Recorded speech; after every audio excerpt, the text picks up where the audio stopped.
To start off the bones videos, we'll be going over the bones of the skull and the joints that connect them. Sometimes models of skulls will have the bones shown in different colors, like this one. And so while these are a great place to start, you won't be tested on skulls like this. You'll be tested on skulls that are all white, like this one. So for this first video, we'll show them in the colors so you can get an idea of what to look for in the shapes of them, but I will also point them on the all white model. All future videos will also be on models like this one because, again, that's what you'll be tested on. That's what it looks like in the human body. Okay, to start, we have the frontal bone, which is shown here in green, this large frontal bone, and then it would be this one over here on the white one. Then just below that, we have this mustard color, which would be our nasal bones here. So then again, we can see them here for the white one. Then just below that, we have this lighter reddish color, which would be the maxilla bone.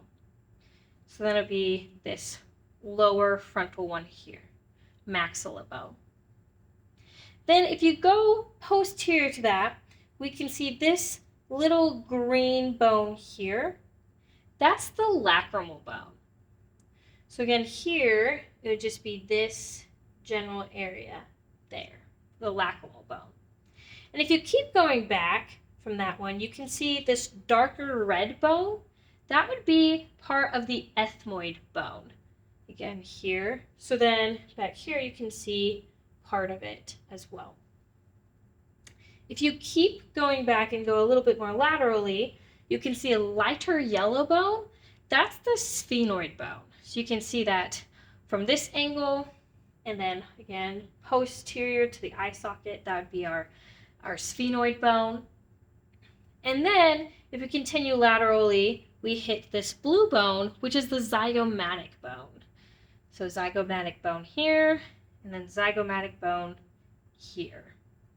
The last one for this frontal area is this bright orange one here in the nose. That's going to be called our vomer. So that would be our vomer here, and then again over here. We're now going to turn the bone laterally so we can see more structures. So to start, we can see this lighter yellow portion. That would be part of our sphenoid bone right here. So again, you can see these sutured marks there. So that would be our sphenoid bone. Then we have this purple one, which is our temporal bone. So then again, over here, you can see our temporal bone there. The one above the temporal bone, which is this like darker yellowish color, that's the parietal bone. So again, parietal bone over here. And then if we turn the skull again, we can see the most posterior bone, which is shown in orange here. So this bone in the back here is our most posterior bone, and it's shown in dark orange here, and it's the occipital bone. So again, occipital bone over here. We'll now go over the sutures, and you'll need to know 4 of them for this class. Sutures are a type of joint that's tightly connected, and it's how most of our skull bones are connected. So connecting the occipital bone to the parietal bones, we have the Lambdoid Suture. Lambdoid Suture. From here, we can see the Sagittal Suture, which is this long line here, that connects the 2 parietal bones and follows the mid-sagittal line of the skull. So Sagittal Suture, Sagittal Suture. We then arrive at the Coronal Suture. Coronal Suture.